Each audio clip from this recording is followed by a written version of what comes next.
you can forgive the person without forgiving their actions, right? So humans are flawed. We make bad decisions. We do bad things. We make bad choices.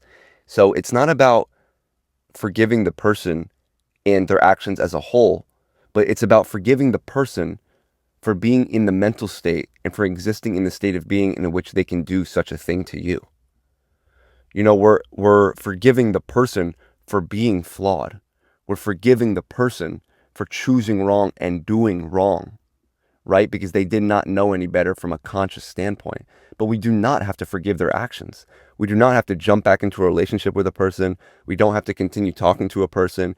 And we don't have to sort of act like they are forgiven as a whole, including their actions. We are forgiving them for being negligent. We are forgiving them for not knowing any better. You know, in a way, we're sort of treating them as giving them the benefit of the doubt. And even if what they did was really bad, again, it's not about forgiving their actions. It's about forgiving them for being in the state of being where they can do such a thing.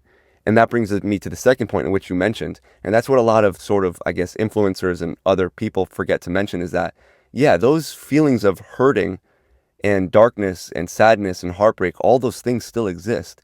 And we could treat those as emotions, right? So we forgave the person for being negligent and for not knowing any better. We forgive them. We're not rushing back into their arms.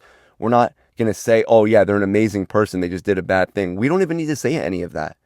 You know, we're forgiving the person for not knowing any better. And now we're dealing with the raw emotions of the matter, right? And that brings us into feeling it deeply, feeling that hurt deeply and allowing it to exist. Because probably what's happening right now is you're tying those emotions to that person.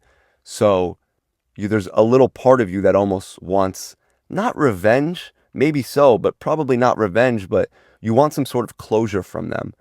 But that's probably not going to happen. And even if it did happen, I mean, we would only be sort of prolonging this lesson into a later time. You know, we're forgiving the person, but we're not granting them the sort of privilege of their actions being acceptable. You know, if they apologize and if what they did was really wrong, you don't even necessarily need to accept the apology. You just have to not, I guess, rebel in a way where you're all of a sudden giving life to all these dark emotions that are now controlling your life.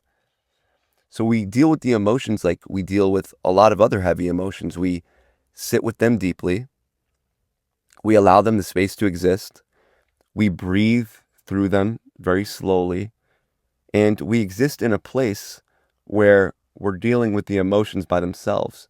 So when you feel an emotion and your thought triggers back to that person, say the person no longer has anything to do with this. I'm now focusing strictly on how I feel. How does it feel in my body? That's what you should be focusing on. Because through that, we can learn to create space for that emotion. And when that emotion is given space, it is given room to sort of move on, like a cloud passing in the sky. So we need to focus on the raw emotion of the matter. Where do you feel it in your body? What does it make you want to do? And detach the person from the entire experience. You know, you mentioned the let them theory, and the part of it rings true, but you need to remember the raw emotional matter of the situation. I think that's sort of the missing link that you're looking for, is that you don't have to forgive their actions. We can both sit at a table and with our sort of subjective morality, we can say, oh yeah, that was a bad thing to do, right? We don't need to be sort of sitting on a higher moral chair to say that. We can both agree that what they did was bad, but that doesn't necessarily excuse you from being happy in your life and from letting these emotions to just continue to make you miserable, and we just continue to point blame at that person. You know, if all that's left is the emotional damage, then we need to deal with the raw emotions themselves, and we need to feel them, we need to allow them, and we need to move through them.